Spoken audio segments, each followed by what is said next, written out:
most people know, they've been watching our podcast with Sam and I. We write for the Clemson Junkies, and tonight we're thankful to have Jason Priester from allclemson.com back with us to visit.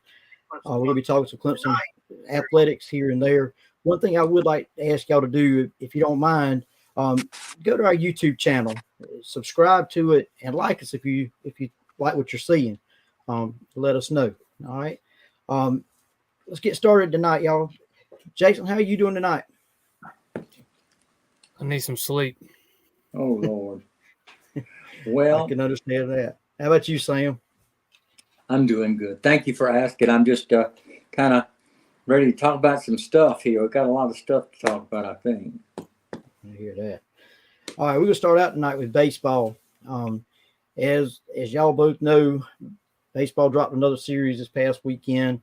Both of the games it was a doubleheader on Friday night, and the game on Saturday, or the other game, was canceled due to weather. But that leaves us with, we're into 2 ACC series, and we've lost both. So I'm get things started off with Sam. What'd you pick up from this past weekend and the season so far with baseball? Well, I'm a panicker, as you all know. I panic over everything. I'm kind of like a ledge walker.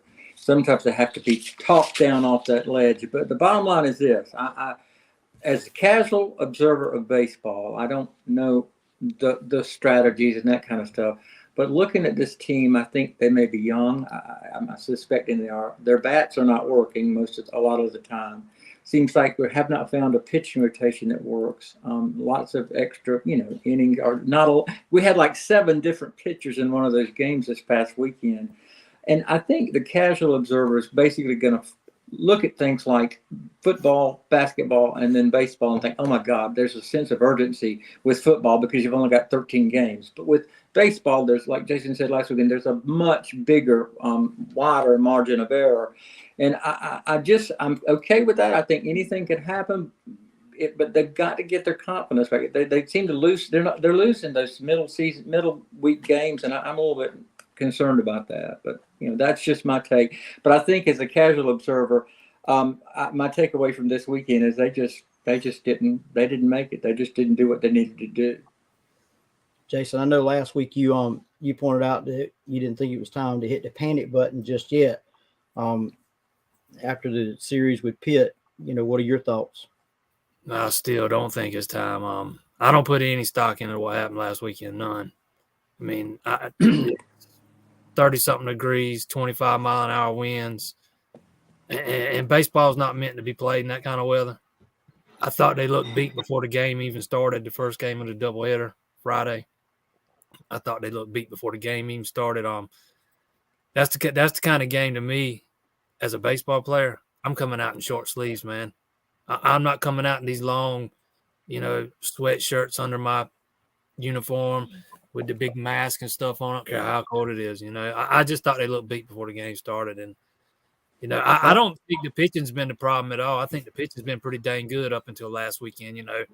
I know it took a little while for Nick Clayton to get settled into his, role in the rotation. But Mac Anglin, he's been pretty dang good up until the last couple of starts. I know he wasn't good. He didn't have it against Miami. Walked a lot of guys against Pitt last Friday too. But like I said, I'm putting very little stock into those 2 games. I'll be interested to see what they do this weekend back at home, North Carolina State. England's definitely got to get it back going. He didn't look like he had any faith in his fastball 2 weeks ago against Miami, and he didn't have it at all last weekend against Pitt. I didn't think Hoffman had it either. I didn't think anybody had it last weekend outside of really Max Wagner, pitching or hitting wise. Well, what I took myself was watching the game and the especially in the second game of the doubleheader, the announcer just made the comment, and it seemed to sum everything up to me. Some days you just don't have it, and Friday we just didn't have it. It didn't matter what they threw up there. It seemed like everything they threw, they were hitting, and that's some of those days you have. I mean, those are the days you have.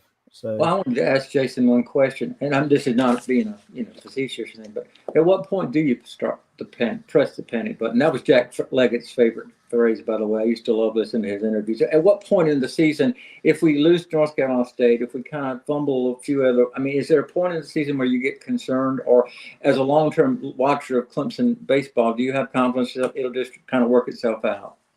I don't know. That's hard to answer, with a specific number. Mm-hmm. If you see if North Carolina State comes into town and sweeps Clemson and they have no life or anything, get knocked all over the park, can't hit the ball, I mean, there's reason to worry then, I mean, I think they need a bounce back weekend this weekend, no doubt about it.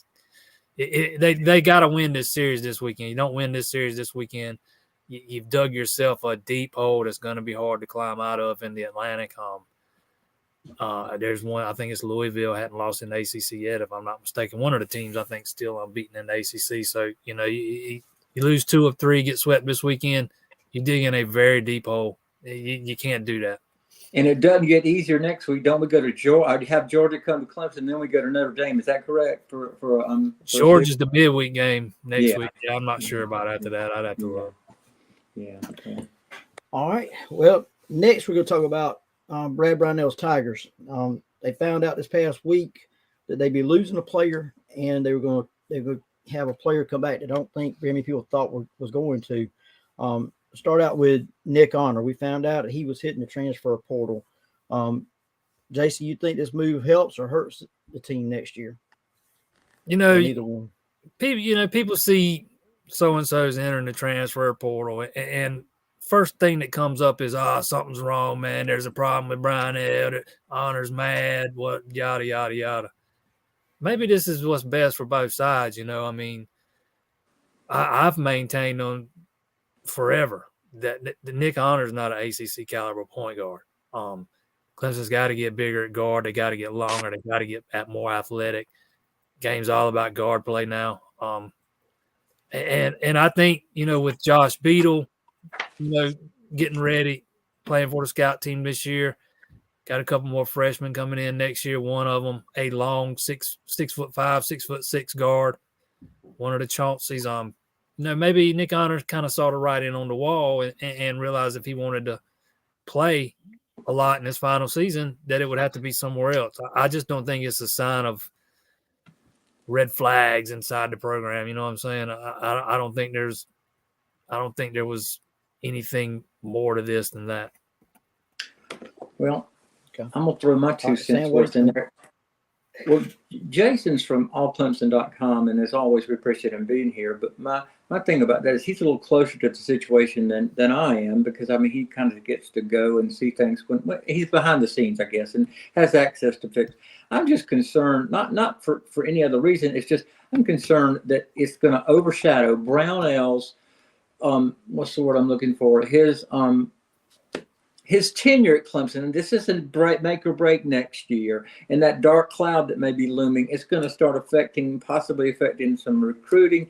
I mean, Clemson opted not, and I understand why, to move from Brad Brownell, but I just wonder if I don't know how to phrase it. I wonder if maybe we didn't do the right thing we did the wrong thing by keeping him. I don't know. That's just my take. That's been in the back of my mind since the season ended. I just wonder how Brad Brownell, you probably lose PJ Hall. Oh, really? That's a good enough. I would bank money on it.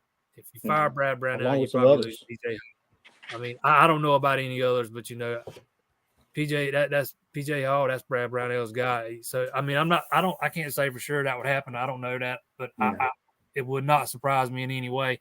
Not to mention the buyout's extremely high. It kind of drops before the end of next season, but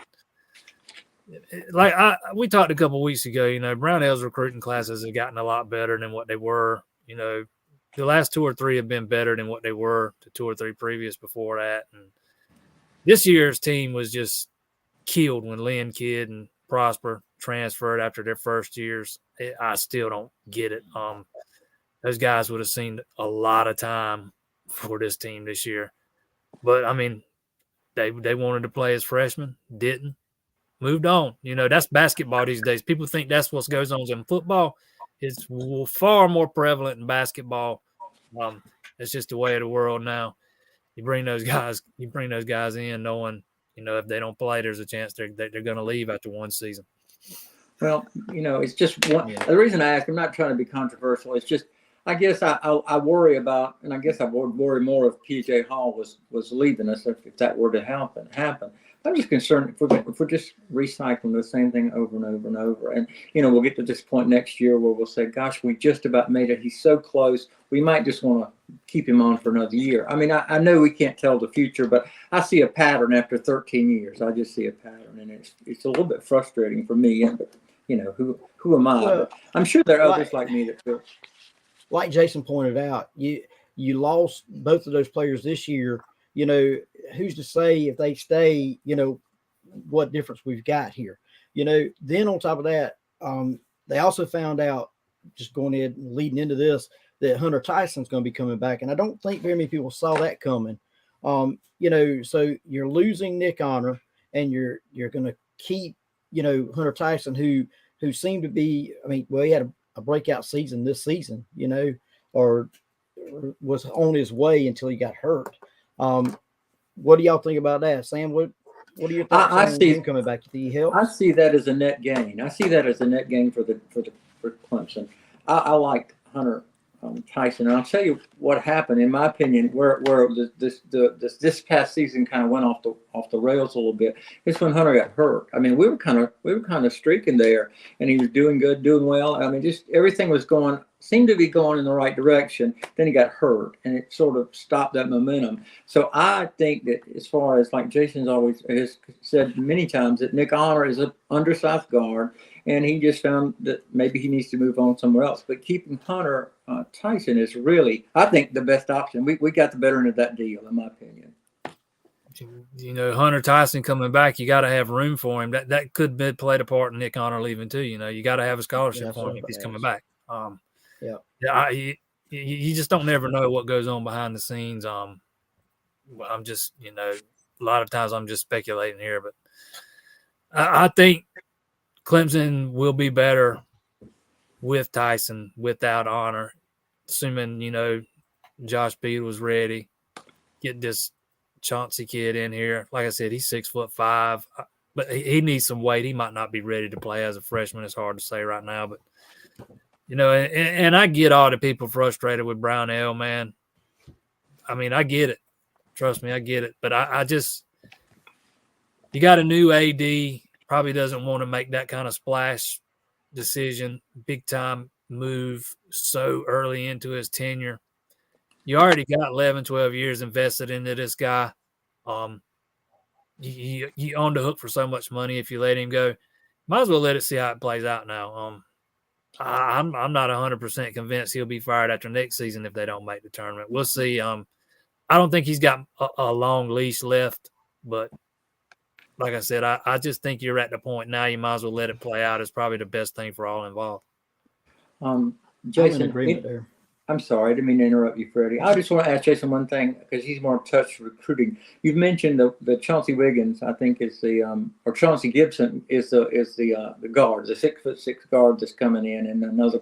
This recruiting class, are they kind of like an upgrade from what we've had in the past? Or they, other than PJ Hall? He was pretty special, but does this recruiting class look like they might come in and add something immediately?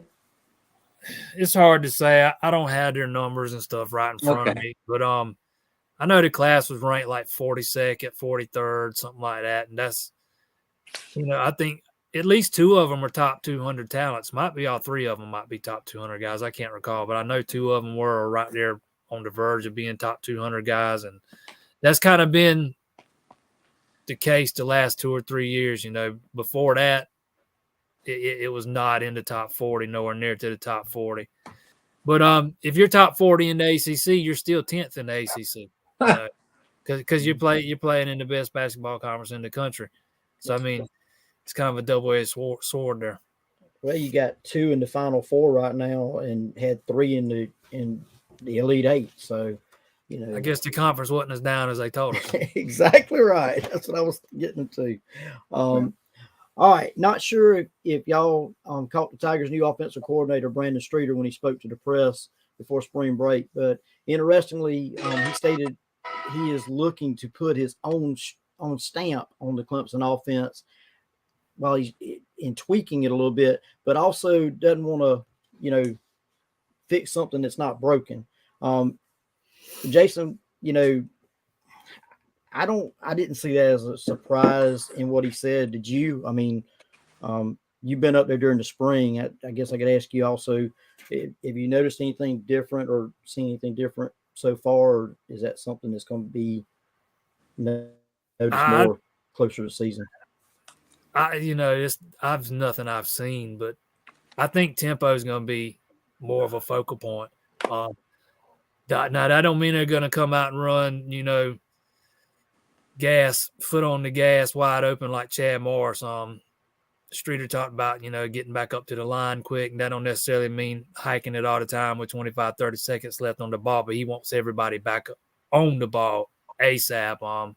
So I think tempo is going to be a big focal point, but I don't expect a whole lot of change. It's like he said, why fix something that isn't broken? I did think that over the last couple of years of Tony Elliott's tenure, they started relying a little too heavily on talent. The scheme got a little stale, and I thought some coaches across the conference and across the country kind of picked up on some tendencies in the Clemson offense. And I remember Tony Elliott saying after the LSU game in 2019, after lost to them in the national title game, that he was going to take a look at that and, try to do something to break some of those tendencies. But then COVID happened. Everything was shut down.